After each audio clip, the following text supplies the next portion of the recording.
지금 우리가 살고 있는 세상을 한 세 가지로 특징 지어서 설명하는 것을 들은 적이 있습니다. 한번 저를 따라해 보세요. 무관심, 무감각, 무기력.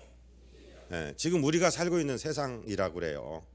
너무나 옆에 사람에 대해서 관심이 없고, 또 어떤 아주 극렬한 자극 이외에는 자극도 받지 못하고, 또 뭘 어떻게 해보려고 하는데 너무도 제약사항이 많고 걸리는 것들이 많아서 어떻게 해볼 염두를 내지 못하는 그런 무기력의 삶을 살고 있는 것이 현대인들의 특징입니다.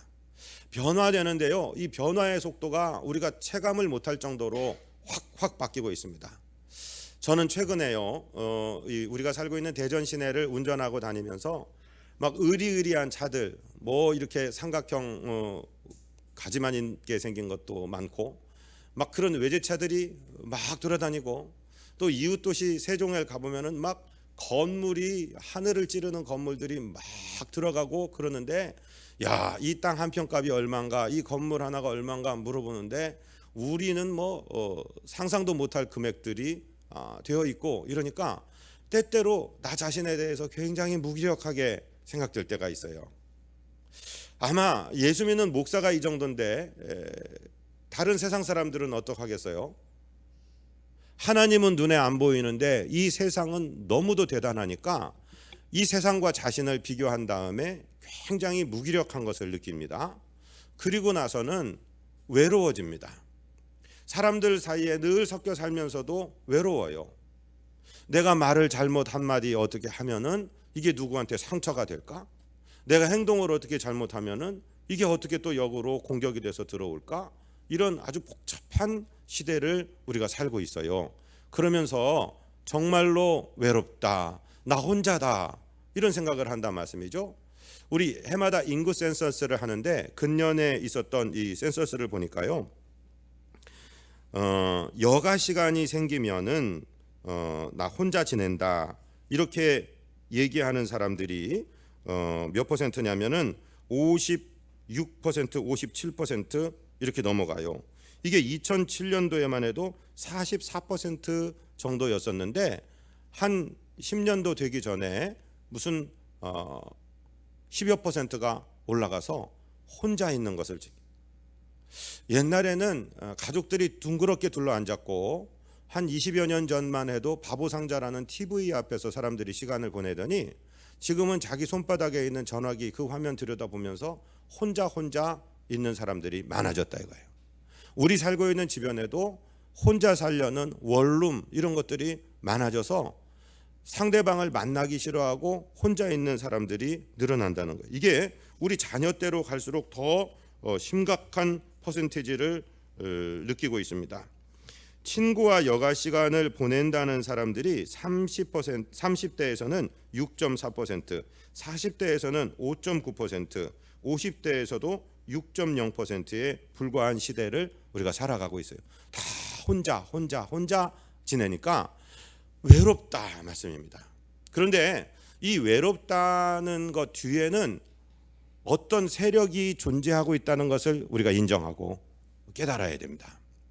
우리로 하여금 다른 사람과 비교해서 열등감을 느끼게 만들고, 그리고 뒤에는 너 이렇게 된 것이 네 죄 때문이야, 너는 죄인이야, 이렇게 죄책감, 정죄감을 실어주는 악한 세력이 있다는 것을 기억하셔야 됩니다. 저는 가정의 달 마지막 주를 보내면서 하나님 주일날 어떤 말씀을 전해야 됩니까? 그런데 계속해서 하나님이 말씀을 외롭다. 지금 성도들뿐만 아니라 전체 사람들이 사람들 사이에 섞여 살면서 외롭다. 그러나 성도들에게 분명히 알려라. 너는 혼자가 아니다. 너는 외롭지 않다. 내가 너와 함께하고 있다. 나의 약속이 너와 함께하고 있다. 성령이 너와 함께하고 계신다. 이 사실을 오늘 말씀하라는 거예요. 그래서 우리가 본문으로 받은 말씀은 주일 예배 시간에 잘 듣지 못하는 아주 어려운 말씀이기도 합니다. 자, 우리 본문 히브리서 8장 6절을 같이 읽겠습니다. 아멘. 그러나 이제 그는 더 아름다운 직분을 얻으셨으니 그는 더 좋은 약속으로 세우신 더 좋은 언약의 중보자시라. 아멘.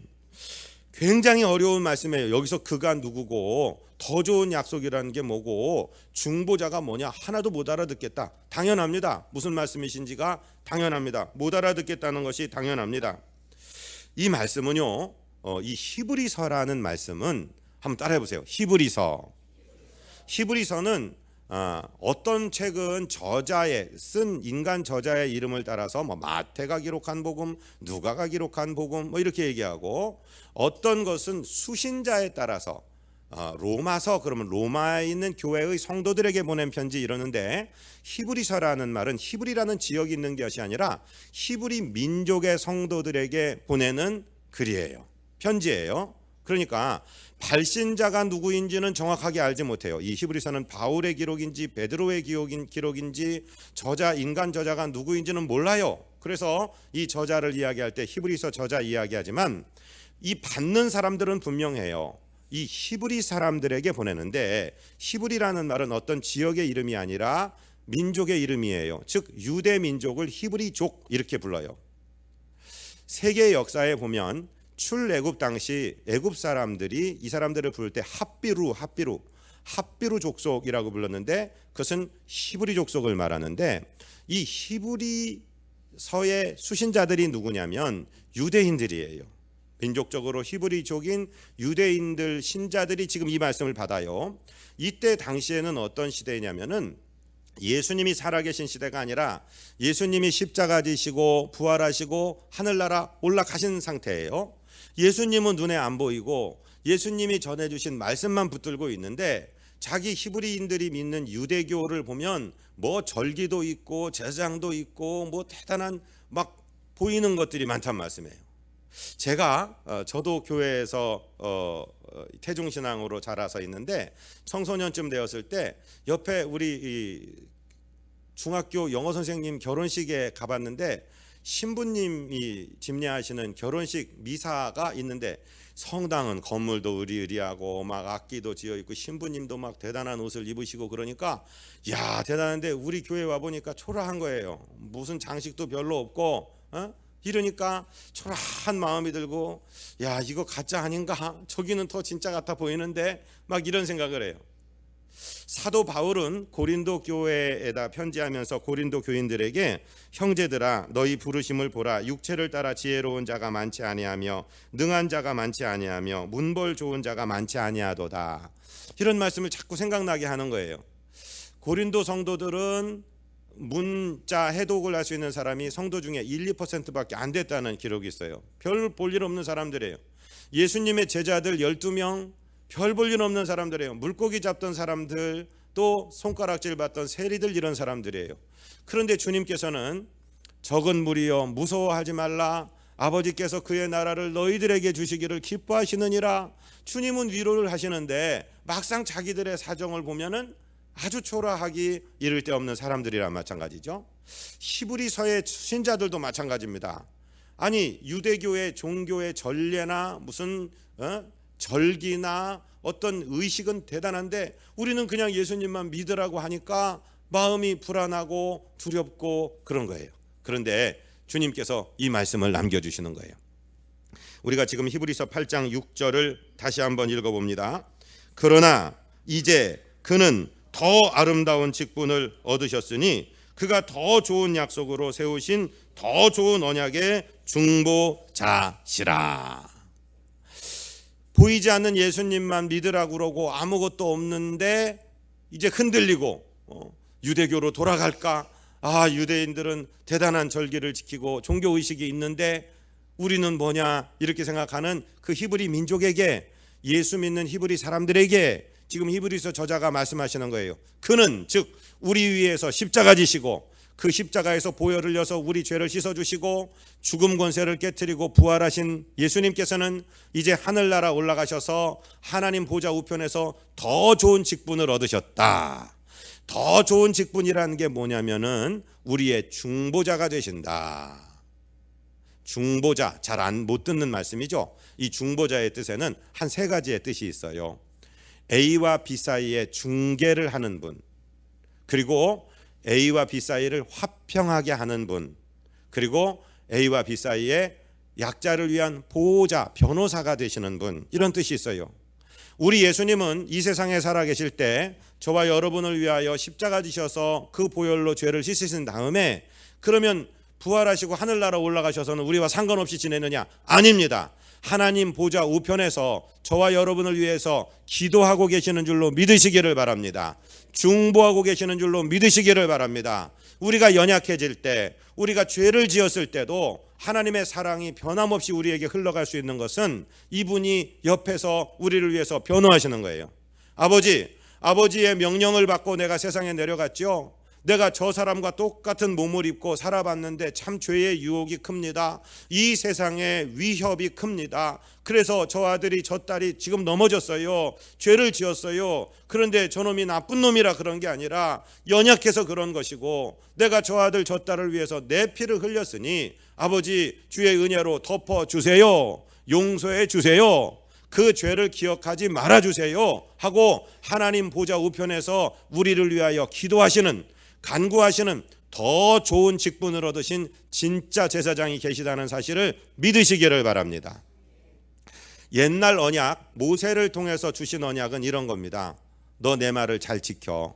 그러면 내가 너를 복되게 하고 영원히 네 자녀까지 복되게 하고 영생이 있을 거야. 그러나 그 약속 지키지 못하면 너는 벌을 받을 것이다.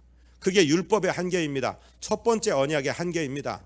그래서 제사장들은 그 죄를 씻기 위해서 그저 양을 잡고 소를 잡고 짐승을 잡아서 그 피를 드리고 하나님 저놈 죽일 수 없으니 대신 이 짐승을 받으시고 저 사람을 좀 용서해 주세요.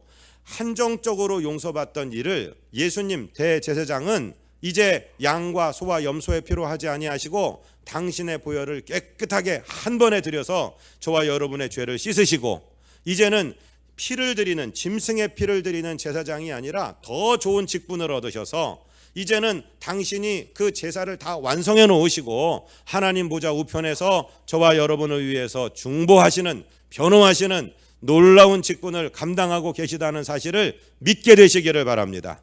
그러니까 절대로 저와 여러분이 혼자가 아니에요. 저와 여러분이 정죄받고 그냥 열등감을 느끼고 나는 혼자고 나는 망할 거야, 사단 마귀가 자꾸 그렇게 얘기를 해도 우리 주님은 기억하라고 말씀하십니다. 하나님 보좌 우편에서 우리를 위하여 간구하고 계신 분이 계시다는 사실을 우리는 꼭 기억하게 되시기를 바랍니다. 디모데전서에서는 바울은 이렇게 설명하고 있어요. 디모데전서 2장 5절 같이 읽을까요? 하나님은 한 분이시요 또 하나님과 사람 사이에 중보자도 한 분이시니 곧 사람이신 그리스도 예수라. 하나님 아버지, 절대 전권을 가진 하나님 아버지 옆에 중보자, 우리의 중개자, 화해자, 변호사가 되시는 분이 한 분이 계신데 다른 분은 이 사명을 감당할 수 없어요. 사람의 몸을 입으시고 이 땅에 오셔서 죄의 유혹도 받고 인간의 나약함도 체험하셨는데 죄는 없으신 그분, 당신의 손에 흐르는 피로 우리 손의 죄를 씻고 발에 못 박힌 그 흐르는 보혈로 우리 발의 죄를 씻고 머리에 가시면류관에서 흐르는 그 피로 우리의 사상의 죄를 씻고 그분의 가슴에 맞은 창자국의 그 피를 통해서 우리의 모든 심령의 모든 죄를 씻어주신 이분만이 유일하게 하나님과 인간 사이에 중보가 되시는 한 분 예수 그리스도신 줄로 믿으시기를 바랍니다. 그 주님께서 저와 여러분을 위해서 기도하고 계시는 거예요. 옛날의 죄는 하나님이 잊으신다고 말씀을 안 하시고 기억하신다고 말씀하셨는데 이제 예수님께서 계속해서 우리를 위하여 간구하고 계시기 때문에 순간순간 그 죄가 씻어지고 하나님께서 기억도 아니하실 죄가 씻겨지는 역사가 일어난다는 것이죠. 제가 한번 하나님 말씀을 읽어드릴 테니까 잘 들어보세요. 제가 출애굽기 34장 5절부터 7절을 읽어드릴게요. 여호와께서 구름 가운데 강림하사 그와 함께 거기 서서 여호와의 이름을 선포하실세 여호와께서 그의 앞으로 지나시며 선포하시되 여호와라 여호와라 자비롭고 은혜롭고 노하기를 더디하고 인자와 진실이 많은 하나님이라 인자를 천대까지 베풀며 악과 과실의 죄를 용서하리라 그러나 벌을 면제하지는 아니하고 아버지의 악행을 자손 3, 4대까지 보응하리라. 이것이 첫 번째 언약입니다. 하나님과 인간 사이에 계약을 맺으실 때 출애굽기 20장에서 10가지 계명을 주시면서 나는 너에게 은혜를 베푼다. 나를 잘 섬기면 자손 1000대까지, 그리고 나에게 악을 행하는 자는 자손 3, 4대까지 내가 벌을 하겠다 그러셨는데, 첫 번째 언약의 돌판이 그만 이스라엘의 죄악 때문에, 모세의 혈기 때문에 깨져버렸죠. 두 번째 다시 한번 언약을 주시면서 하신 말씀이 바로 이 말씀이에요. 하나님은 여호와십니다. 하나님은 인애하시고 자비하시고 노하기를 더디하시는 하나님이십니다. 그리고 우리의 죄를 용서하십니다. 그런데 악과 악한 행실에 대해서는 기억하셨다가 자녀들에게까지 3세대로 갚아주신다고 보응하시는 말씀이에요. 그러니까 용서하신다고 하셔놓고 또 기억하셨다가 자녀들에게까지 갚는다 그러니까 마음이 불안하고 두렵고 그러는데요. 우리 주님께서 세우신 언약은 새 언약입니다. 그 율법의 연약함, 그것을 완전케 하신 주님의 새 언약이 있습니다. 이게 무슨 얘기냐면요, 여러분, 율법이 악한 겁니까 선한 겁니까? 율법은 선한 거예요. 우리로 하여금 죄를 짓지 못하도록 막는 작용을 하는 선한 작용이 있어요. 근데 율법은 연약해요. 뭐가 연약하냐면, 죄를 안 짓게 하는 것까지는 좋은데 죄를 저버린 인간, 죄 밖으로 넘어간 인간에게는 율법은 어떤 기능도 없이 그냥 그를 저주하고 그를 벌하는 기능밖에 없어요. 예수님이 오셔서 내가 율법을 폐하러 온 줄 아느냐? 나는 율법을 폐하러 온 것이 아니라 율법을 온전케 하러 왔다. 이 새 언약을 세우시는데, 새 율법을 세우시는데 뭐냐면, 예수님의 보배로운 피가 우리 죄를 싹 지워서 하나님의 기억에서부터 기억 안 하시도록 만든다는 게 새 언약입니다. 아까 옛날 율법에서는 하나님이 우리를 용서하시되 그 죄를 기억하셨다가 자손들에게 갚으신다고 했는데, 예수님의 언약은 그 보혈로 제사를 완성하심으로 너의 죄사의 주사 기억 아니하시네, 새롭게 싹 씻어주시는 새 언약의 중보자가 되셨다는 말씀입니다. 그래서 어떤 결과가 일어나느냐, 오늘 본문 두 번째 본문 히브리서 8장 12절 같이 읽을까요? 내가 그들의 불의를 긍휼히 여기고 그들의 죄를 다시 기억하지 아니하리라 하셨느니라. 두 번째 언약은 하나님께서 예수의 보배 피를 믿는 자, 예수의 그 은혜 안에 들어간 자들에게는 우리의 지은 죄까지 싹 딜리트 시키겠다, 도말하시겠다, 기억하지도 아니하시겠다 그래요. 그런데 어떤 작용 때문에 그러느냐면, 로마서 8장 34절에서 이렇게 설명하고 있습니다. 같이 읽을까요? 누가 정죄하리요? 죽으실 뿐 아니라 다시 살아나신 이는 그리스도 예수시니 그는 하나님 우편에 계신 자요 우리를 위하여 간구하시는 자시니라. 아멘. 옛날 제사장들의 직분은 짐승의 피를 제단에 뿌리고 그 짐승을 태워서 하나님께 드리는 직분이라면, 이제 더 좋은 직분이 있으신 예수님은 그 일을 이미 다 감당하셨으니까 하나님 보좌 우편에서 당신의 그 십자가의 보혈을 하나님께 기억나게 하시는 거예요. 그래서 참소하는 사단 마귀가 저 백광현이라는 인간은 이런 죄를 지었어요 하고 검사같이 막 참소할 때, 우리의 중보자 되시는, 우리의 변호사 되시는 예수님께서는 아버지, 그래요, 내가 인간의 몸을 입었고 저 아들의 입장에서 살아봤는데 저 아들이 연약해서 그런 것이고 저 아들의 죄에 대해서는 내가 십자가에서 보혈을 흘렸지 않습니까? 그러니까 그 보혈로 씻으시옵소서 자꾸 간구하고 계시는 거예요. 그러니까 하나님께서는 알았다, 나는 죄지은 저 인간이 보이는 것이 아니라 내 아들의 보혈로 씻음받은 사람이 보이는구나, 내가 기억하지도 않겠다. 할렐루야. 그래서 지금도 하나님 보좌 우편에서 예수님께서 기도하고 계시기 때문에 저와 여러분이 결단코 혼자가 아니라는 사실을 기억하게 되시기를 주님 이름으로 축복드립니다. 이 사실을 기억할 때 우리는 승리할 수 있는 거예요. 로마서 8장 37절 우리 같이 읽습니다. 그러나 이 모든 일에 우리를 사랑하시는 이로 말미암아 우리가 넉넉히 이기느니라. 아멘. 우리가 승리할 수 있는 근거는 뭐냐면요, 하나님 보좌 오른편에서 예수님께서 저와 여러분을 위해서 기도하고 계시고, 저와 여러분이 실수했을 때도 기도하시고 계시고, 저와 여러분이 죄를 짓고 넘어져서 온갖 오물을 뒤집어 쓰고 있을 때도 주님의 보배 피가 우리를 씻어주고 계시며 주님께서 하나님 보좌 우편에서 기도하고 계시다는 사실을 믿게 되시기를 바랍니다. 그것을 근거해서 우리는 이길 수 있는 거예요. 어떤 젊은 30대 부부가 있습니다. 그런데 둘이 다 신앙생활을 하는 거예요. 아내도 기도하는 사람인데 자기 서방이 친구하고, 믿지 않는 친구하고 전화 통화하는 거 들은 거예요. 요즘에 20, 30대 살기가 얼마나 힘들어요. 얼마나 치열한 경쟁 속에 있습니까? 그런데 자기 남편이 예수 믿지 않던 그의 친구에게, 야 임마, 그래도 나는 예수님이 계시잖아. 그 말 한마디를 하는데 그 옆에서 통화하는 걸 듣는 아내의 마음이 그렇게 편안할 수가 없더라는 거예요. 왜냐하면 다 같이 어려운데 세상 사람들은 누구한테 아뢰할 수도 없고, 아이고 어떻게 하지 가슴을 치고 발을 동동 구를 수밖에 없는데 우리는 평안 가운데 주님께 맡길 수 있다는 거예요. 기도할 수 있는 우리 주님이 계신데, 우리 주님께서 우리와 동거하시면서 우리의 기도를 받으셔서 하나님 보좌 우편에서 하나님께 기도하고 계신다는 사실을 믿게 되시고, 절대로 나는 혼자가 아니라는 사실을 믿게 되시기를 주님 이름으로 축복드립니다. 아멘. 그러니까 승리하는 거예요. 세상은 흔들리고 나의 능력을 바라보면 아무것도 할 수 없으나 예수님의 중보의 기도가 하나님 보좌 우편에서 올라가고 있다는 사실을 꼭 믿게 되시기를 바랍니다. 우리가 승리할 수밖에 없는 두 번째 이유는 무엇이냐면 성령이 계시기 때문입니다. 다락방에 일어난 사건, 이게 무슨 이야기냐면은 예수님이 십자가 지기 전날 그 마가의 다락방에서 여러 가지 일을 행하셨는데 요한복음 13장부터 17장까지가 그것을 자세하게 기록하고 계세요. 그런데 예수님이 여러 말씀을 하시는데 그 말씀의 가장 중심 주제는 뭐냐면 내가 너희를 떠나간다. 이건 잠시 후에 십자가 지시고 부활하셨다가 40일 정도 살아계시고 하늘나라 올라가실 것을 지금 생각하시면서 말씀하시는 거예요. 내가 보이지 않게 될 때 두려워하지 말아라.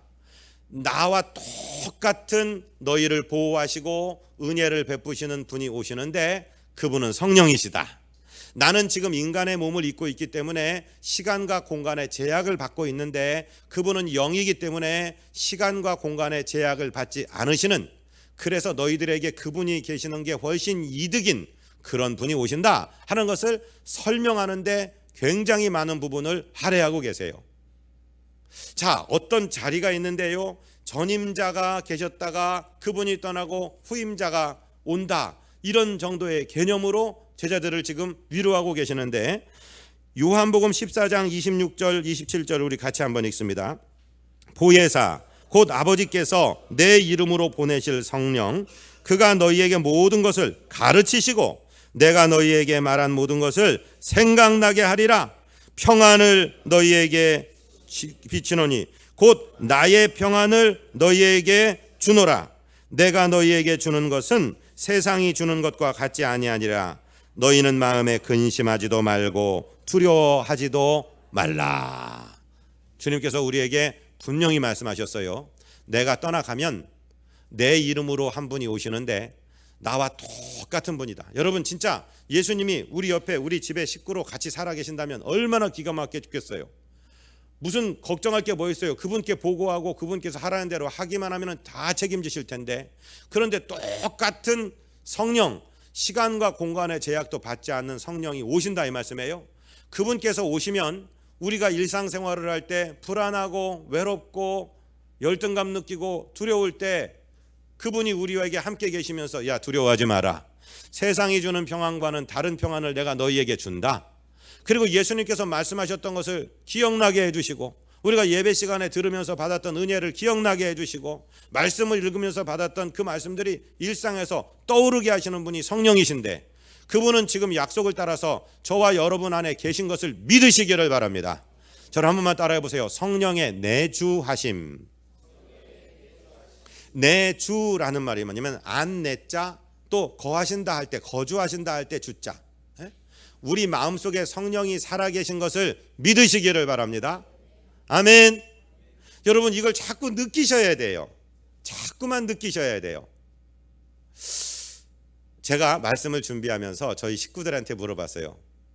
어이 마나님, 어이 아들 도련님, 언제 하나님이 계신 걸 느끼셔? 여러분, 하나님 눈에 안 보이잖아요. 근데 하나님 계신 걸 어떻게 느끼세요? 바람이 눈에 안 보이는데 어떻게 느껴요? 바람에 흔들리는 나뭇잎을 보면 아, 바람이 있구나 느끼는 거죠. 공기가 눈에 보입니까? 안 보여요. 그런데 이 공기를 30분만 하나님이 공급 안 한다면 여기 살아있을 사람이 없습니다. 물속에 사는 물고기가 물을 느낄 수 있을까요? 못 느껴요. 당연한 것으로 느끼는 거죠. 하나님은 살아 계십니다. 하나님은 눈에 안 보이지만 하나님이 하시는 일은 우리 눈에 보입니다. 아멘. 네. 이런 얘기하면 맨날 먹는 얘기만 한다고 그러는데, 저는 지난 주일날 예배 끝나고 우리 장로님 내외, 저희 내외 세종이라는 도시에 뭐 도시도 구경하고 신방할 일도 있고 해서 갔어요. 그러다 시간이 7시가 됐어요. 그러니까 우리 장로님이 저녁 먹어야 되는데 뭐를 먹을까요? 그런데 제 입에서 저도 모르게 선지 해장국이요 이렇게 한 거예요. 그러니까 그럼 해장국집 찾아봅시다 이렇게 얘기하고 코너를 싹 돌았는데 전주식 콩나물 해장국집이 있는 거예요. 그러니까 여기 콩나물 해장국 있네. 아이고 배고픈데 어떤 해장국 뭐 해장국이면 똑같은 거지 먹읍시다. 그리고 들어가서 장로님이 사주셔서 만나게 해장국을 먹고 집에서 나와서 이제 세종기를 다 보고 우리 집에 이제 장로님 차를 벗어나서 저희 차를 타고 저희 마나님하고 오는데, 저희 마나님이 제 귀에다 뭐라 그러냐면 아까 선지 해장국 드시고 싶다고 그랬죠. 이 차에 선지 해장국이 있어요. 에? 뭔 소리요? 그러니까 우리 목사님이 아침에 예배 드리기 전에 다 포장을 해갖고 목사님 혹시 이거 좋아하실까 봐 싸우셨대요. 원래 진짜 여러분 하나님을 느끼셔야 돼요. 정말로 섬세하세요. 진짜로 섬세하세요. 아멘도 아니요. 여러분 일상생활에서 하나님을 자꾸 느끼고 여호와 일에 하나님이 예비하신다 느끼고 하나님이 공급하신다 느끼고 살면은요 자꾸 그런 일이. 하나님 어떻게 하죠? 그러면 하나님이 직접 뭐 꿈에 산신령처럼 나타나서 뭐 백목사야 목사야 이리 가라 그런 거 안 해요. 그런데 하나님이 사람을 통해서 얘기하시든지 상황을 통해서 얘기하시든지 하나님 우리에게 말씀하신다니까요.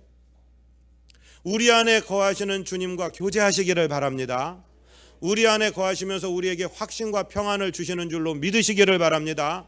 자꾸 내 감각기관으로 하나님 보여주세요. 하나님이 진짜 여기 있다 그러고 나타나면 우리 눈이 멀어버릴 거예요. 그 빛 앞에 서면은 모세 같은 사람도 하나님의 영광의 뒷줄기 살짝 봤는데도 그 눈이 그 얼굴에 광채가 나서 수건을 덮어야 될 정도로 사람들의 눈이 부셔서 수건을 덮어야 될 정도였는데, 자꾸 하나님 보여달라고 하지 마시고 하나님이 하시는 일을 깨달으시기를 바랍니다. 우리 안에 내주하시는 성령님과 교제하시기를 바랍니다. 그분께 아뢰고 그분께서 말씀하시는 것을 믿으시기를 바랍니다. 그러면 그분이 우리와 동행하고 계시다는 사실을 믿을 거예요. 요한복음 16장 7절에서는 뭐라고 말씀하십니까? 같이 읽습니다. 그러나 내가 너희에게 실상을 말하노니 내가 떠나가는 것이 너희에게 유익이라. 내가 떠나가지 아니하면 보혜사가 너희에게로 오시지 아니할 것이요 가면 내가 그를 너희에게로 보내리니. 자, 예수님께서 분명히 말씀하셨어요. 내가 떠나면 보혜사 성령께서 오시는데 그분은 시간과 공간을 초월해서 역사하시는 분이시기 때문에 우주적으로 지구적으로 전체 땅덩어리에서 동시에 일할 수 있는 분이기 때문에 너희에게 내가 떠나는 것이 더 유익하다고 말씀하시고, 그 약속을 따라 성령 하나님이 우리와 함께 계시는 줄로 믿으시기를 바랍니다. 그러니까 절대로 우리가 혼자가 아니라는 거예요. 그분이 하나님 보좌 우편에서 우리 주님께서 기도하고 계시고 그분의 이름으로 오시는 성령님께서 우리와 임마누엘 되어서 동행하고 계신다는 사실을 믿으시고, 절대로 외롭다고 나는 안 된다고 나는 실패할 것이라고 그렇게 생각하지 아니하시고 반드시 승리할 것이라고 믿게 되시기를 주님 이름으로 축복드립니다. 또 무엇이 있냐면요, 예수님께서 당신의 이름을 우리에게 남겨주셨습니다. 요한복음 14장 12절로 13절을 같이 읽을까요? 내가 진실로 너희에게 이르노니 나를 믿는 자는 내가 하는 일을 그도 할 것이요 또한 그보다 큰 일도 하리니 이는 내가 아버지께로 감이라. 너희가 내 이름으로 무엇을 구하든지 내가 행하리니 이는 아버지로 하여금 아들로 말미암아 영광을 받으시게 하려 함이라. 내 이름으로 무엇이든지 내게 구하면 내가 행하리라. 아멘.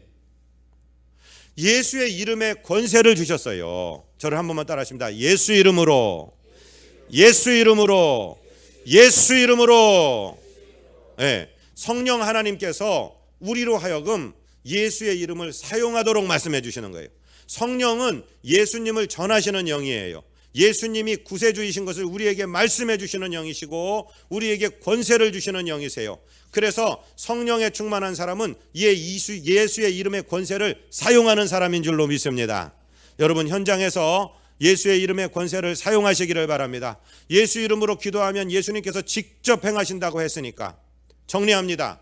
하나님 보좌 우편에서는 예수님께서 저와 여러분을 위해서 지금도 기도하고 계시다는 사실을 잊지 말게 되시기를 주님 이름으로 축복드립니다. 우리의 심령 안에서는 성령 하나님께서 내주하시며 우리 영으로 더불어 우리가 하나님의 자녀인 것과 우리에게 예수의 이름의 권세가 있다는 것을 자꾸 기억나게 하십니다. 너 외롭다고 하지 마라. 너 안 된다고 하지 마라. 너 불안해하지 마라. 평안을 내가 끼치노라. 세상이 주는 것과 같지 않은 평안이다. 너희는 두려워하고도 담대하지 말라. 두려워하고 염려하지 말라. 담대하라. 내가 세상을 이겼다. 계속해서 말씀하시는 성령의 음성을 들으시기를 바랍니다. 그리고 우리에게 예수 이름의 권세가 주어진 줄을 믿으시기를 바랍니다. 저와 여러분의 예수님의 이름표가 다 붙어 있어요. 믿으셔야 돼요. 절대로 혼자가 아니에요. 그래서 성령이 우리에게 임하시면은요, 우리가 어떤 목적을 이루게 되냐면은 하나님의 나라를 확장하는 사람들이 되어갑니다. 여러분, 오늘 지금 교회에 있지만 이제 내일 직장에 가십니다. 학교에 가십니다. 가족들에게 가십니다. 그러면은요, 거기서 성령이 나와 동행하신다는 사실을 믿으시고 하나님 보좌 우편 하늘에서 예수님께서 기도하신다는 사실을 믿으시고 내게는 예수의 이름의 권세가 있다는 사실을 믿으세요. 그러면은요, 땅 끝까지 이르러서 우리가 하나님 나라를 확장하는 예수 그리스도의 증인이 될 줄로 믿습니다. 사도행전 1장 8절을 우리 같이 읽고 말씀을 마칩니다. 오직 성령이 너희에게 임하시면 너희가 권능을 받고 예루살렘과 온 유대와 사마리아와 땅 끝까지 이르러 내 증인이 되리라 하시니라. 아멘. 우리가 예수님의 증인 된다는 것은 예수님이 나와 동행하고 계시다는 사실을 다른 사람들에게 보여내는 것입니다. 여러분, 우리 생각이 영적 전쟁의 현장입니다. 우리 마음입니다. 절대로 외롭다고 말하지 마십시오. 절대로 혼자라고 말하지 마십시오. 하나님 보좌 우편에서 예수님께서 기도하고 계십니다. 승리의 성령께서 나와 동행하고 계십니다. 우리 입에는 예수의 이름의 권세를 주셨습니다. 잘 사용하시고 주님과 동행하심으로 승리하시는 저와 여러분 되시기를 주님 이름으로 축복드립니다.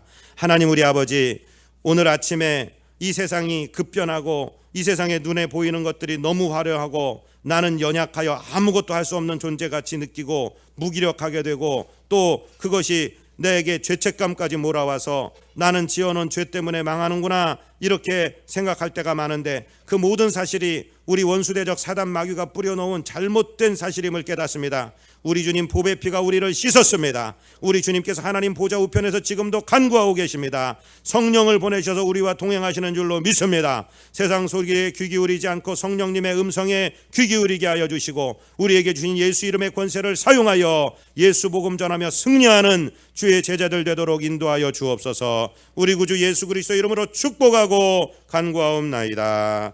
아멘.